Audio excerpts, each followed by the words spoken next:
Bonjour. Aujourd'hui, c'est la fête de Saint Nabor et Félix, ainsi que de Saint Jean Gualbert, fondateur de Vallambrosien.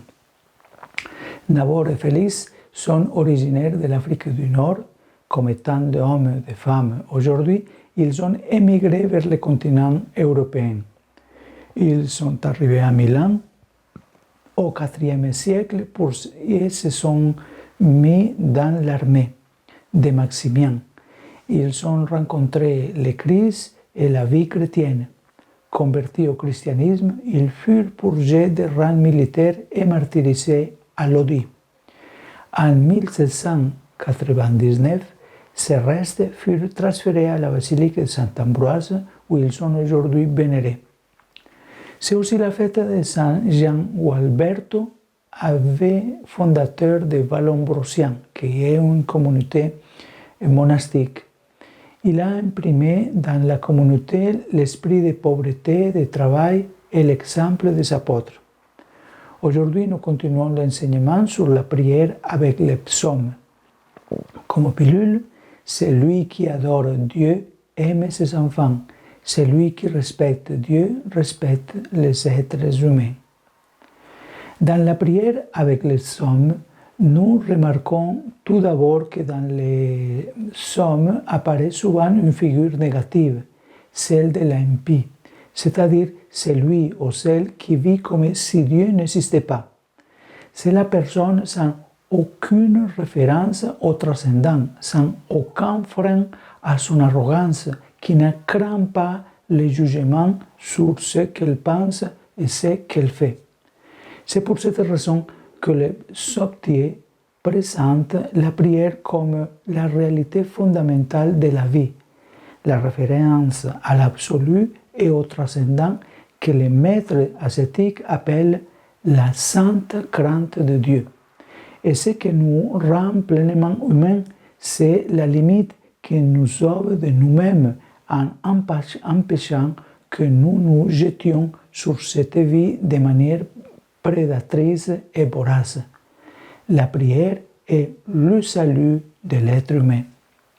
Assurément, il existe également une prière fausse, une prière faite seulement pour être admirée par les autres, celle de celui ou de ceux qui vont à la messe uniquement pour faire voir qu'ils sont catholiques ou pour faire voir les derniers modèles qu'ils ont achetés ou pour faire bonne figure socialement. Ils récitent une fausse prière. Jésus a admonesté avec force à cet égard. Mais quand le vrai esprit de la prière est accueilli avec sincérité, il descend dans le cœur, alors celle-ci nous fait contempler la réalité avec les yeux même de Dieu. Quand on prie, chaque chose acquiert de l'épaisseur. Cela est curieux dans la prière. Nous commençons peut-être par une chose imperceptible, mais dans la prière, cette chose acquiert de l'épaisseur, acquiert du poids, comme si Dieu la prenait par la main et la transformait. Le pire service que l'on puisse rendre à Dieu et également à l'homme est de prier avec lassitude, de manière routinière, prier comme des paroquets. Non, on prie avec le cœur. La prière est le centre de la vie.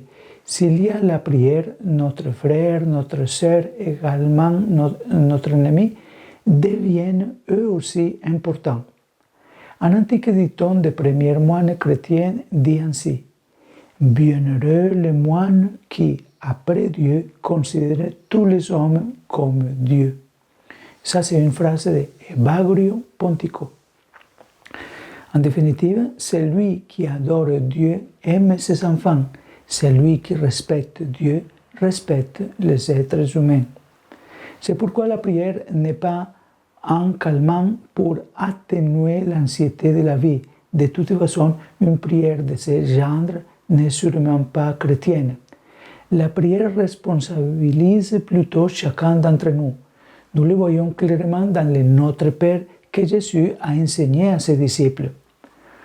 Pour apprendre cette manière de prier, les psaumes est une grande école. Nous avons vu que les psaumes n'utilisent pas toujours des paroles raffinées et gentilles. Ils portent souvent imprimées les cicatrices de l'existence. Pourtant, toutes ces prières ont été utilisées auparavant dans le temple de Jérusalem et ensuite dans la synagogue, même celles plus intimes et personnelles. Le catéchisme de l'Église s'exprime ainsi à ce sujet-là. Les expressions multiformes de la prière des psaumes prennent forme à la fois dans la liturgie du temple et dans le cœur de l'homme. Et ainsi, la prière personnelle puise et se nourrit tout d'abord à celle du peuple d'Israël et ensuite à celle du peuple de l'Église. Même les psaumes à la première personne du singulier qui confie les pensées et les problèmes les plus intimes d'un individu sont un patrimoine collectif jusqu'à être priés par tous et pour tous. La prière des chrétiens a ce souffle, cette tension spirituelle qui garde ensemble le temple et le monde. La prière peut commencer dans la pénombre d'une nef, mais ensuite elle termine sa course dans les rues de la ville. Et vice-versa, elle peut germer pendant l'occupation quotidienne et arriver à son accomplissement dans la liturgie. Les portes des églises ne sont pas des barrières, mais des membranes perméables disponibles à recueillir les cris de tous. Les psaumes nous aident à équilibrer la prière car elle nous unit à Dieu et nous aide à aimer concrètement l'humanité, car celui qui adore Dieu aime ses enfants, celui qui respecte Dieu respecte les êtres humains.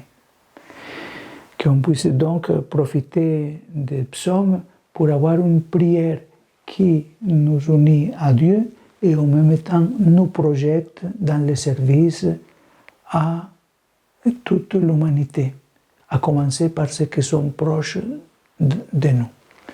Que Dieu vous bénisse au nom du Père et du Fils et du Saint-Esprit. Amen. Bonne journée.